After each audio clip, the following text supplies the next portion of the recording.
Hello, my friends. Welcome to the channel. I am Nicole and I live here in India. And today I'm going to be watching another Jaishankar video. Now, it's been a while, but he's back in business and he's talking here about the US and India's stance on illegal immigrant returns. I don't know if it's happening. I don't know if it's already happened or like what's happening now. Obviously, Trump is deporting a lot of people, and I'm going to assume that's going to include Indians that were there illegally. I mean, there are overstayers, both for tourist visas, for education visas, so maybe even for other visas that they have come on. So there are definitely illegal Indians in the US. Let's see if they're finding some and if they're being returned to India and what Jaishankar has to say about it. If you haven't already, please give me your like, please give me your subscribe, and let's go.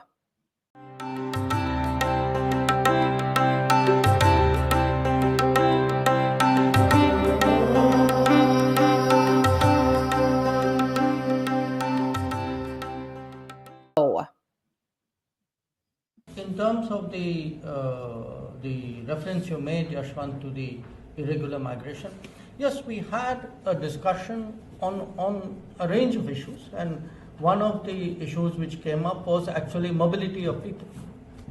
Now, we have a position on mobility which is a principal position, applies to all countries. As a government, we obviously are very much supportive of legal mobility, because we do believe in a global workplace. We want Indian talent and Indian skills to have the maximum opportunity at a global level. At the same time, we are also very firmly opposed to illegal mobility and illegal migration, because you also know that when something illegal happens, many other illegal activities get joined onto it. And it's not, this is not desirable, it's certainly not reputationally good. We have, with every country, and the US is no exception, we have always taken the view that if there are any of our citizens who are not here legally, if we are sure that they are our citizens, we have always been open to their legitimate return to India. So it's not a position unique to the United States. I do understand right now that there is a certain debate going on and a resulting sensitivity which is there. But we have been consistent, we have been very principled about it, and that remains our position, and I conveyed that very clearly to Secretary Rubio. At the same time, I also told him that, look, while we understand all of this, and I also accept that these are autonomous processes, it is in our mutual interest to facilitate legal and mutually beneficial mobility. So as I said, if it takes 400 odd days waiting period to get a visa, I don't think the relationship is well served by this.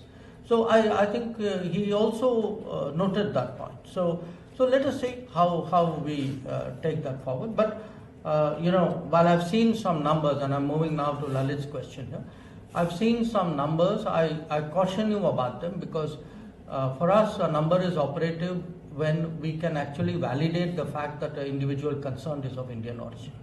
So, we'll have to see sort of really how that goes, because it has, as I said, the basis of their stay or not able to stay, and the fact that at our end we have to verify that they are indeed Indians, because naturally there are sensitivities involved there as well.